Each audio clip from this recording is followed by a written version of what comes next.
ఈరోజు ఉదయాన్నే నా ఆస్పర్ మండలం కుటకులోని గ్రామస్తులు ఆ గ్రామంలోన పనులు లేక వేరే గ్రామానికి వలస వెళ్ళిపోతుంటే ఈరోజు దాదాపుగా 40-45 మంది వలస కూలీలు బొలరా పల్టీ కొట్టి ఈరోజు మొత్తం అందరూ తీవ్ర గాయాలైనాయి. వాళ్ళని ఆదోని హాస్పిటల్కి వచ్చితే వాళ్ళని పరామర్శించడం జరిగింది. అదేవిధంగా కొద్దిమందికి సీరియస్గా ఉందంటే కర్నూలు కానీ పంపించినారు. కర్నూలులో కానీ సూపరింటెండెంట్తో మాట్లాడుతూ మీరు పంపమని చెప్పినాను. ఈరోజు ఈ వలసల వలసలు పోవడానికి కారణము ఈ మన కూటమి ప్రభుత్వం అసలు ఏమీ పట్టించుకోదు. ఎందుకంటే ఆ వలసలు పోయేవాళ్ళు ఉండారనే మా జగన్మోహన్ రెడ్డి గారు వాళ్ళకి ఏదో ఉపాధి కల్పించాలనే విధంగా ఆయన సంక్షేమ పథకాలు పెట్టిండే.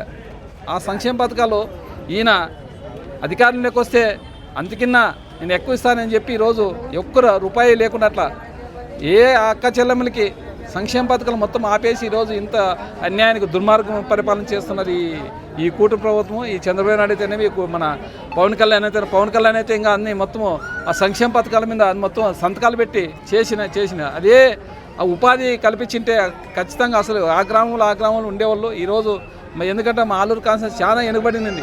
ప్రతి గ్రామంలోనూ వలసలు పోతారు చాలా ఉపాధి లేక. ఇట్లా ఉపాధి లేకపోతుంటే ఇట్లా గ్రామాల్లో ఆటోలు బోల్టాలు పడుతున్నాయి. ఇట్లా ఇవన్నీ లేకున్నట్ల అధికారులు చర్యలు తీసుకొని దీని మీద చాలా సీరియస్ చేసి వాళ్ళకి ఏదన్నా కానీ ఖచ్చితంగా మన హాస్పిటల్లో కానీ ప్రభుత్వ హాస్పిటల్లో మన చాలా బీదోళ్ళు ప్రైవేట్ హాస్పిటల్కి చూపించుకొని వాళ్ళకి చేత కాదు. ఈ కర్నూలు ఆసుపత్రి కానీ రిప్రజెంటేషన్ చేసి వాళ్ళతో సూపరింటెండెంట్తో మాట్లాడుతాను. ఖచ్చితంగా ఆయన కానీ వీళ్ళందరికీ చాలా మెరుగైన వైద్యం కల్పించాలని ఈరోజు నేను ఆలూరు ఎమ్మెల్యేగా విరూపాక్షి నేను మన కర్నూలు హాస్పిటల్ వాళ్ళకి ఆదోని హాస్పిటల్ వాళ్ళకి కానీ ఖచ్చితంగా ఇప్పుడు సూపరింటెండెంట్తో కలుస్తాం. ఇక్కడ కానీ ఉన్నోళ్ళకి కానీ బాగా మెరుగైన వైద్యం త్వరగా అందించాలనే విధంగా ఈరోజు కోరడం జరిగింది. వాళ్ళు కానీ చాలా చేస్తామంటున్నారు.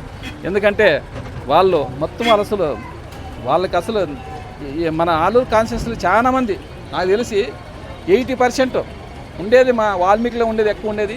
వాల్మీకులకే చాలా వెనుకబడిపోయినారు. అసలు ఉపాధి లేదు. అసలు వాళ్ళకి ఏం చేసుకొని తినాలన్నా లేదు. మొత్తం ఎక్కడ వలసలు పోవాల్సి ఉండేది. అలాంటిది ఈరోజు ఈ కూటమి ప్రభుత్వం ఏది లేక ఏం చేయకున్నట్లు ఉన్న డబ్బాలు కొట్టుకుని తప్ప ఏది ప్రచారం చేస్తుంది తప్ప ఏం అసలు ప్రజలకి ఉపయోగపడింది లేదు. ఈ కూటమి ప్రభుత్వం ఎప్పుడు దిగిపోతానా చాలామంది ప్రజలు ఎదురు చూస్తున్నారని ఈరోజు అందరూ ఎదురు చూస్తున్నారు.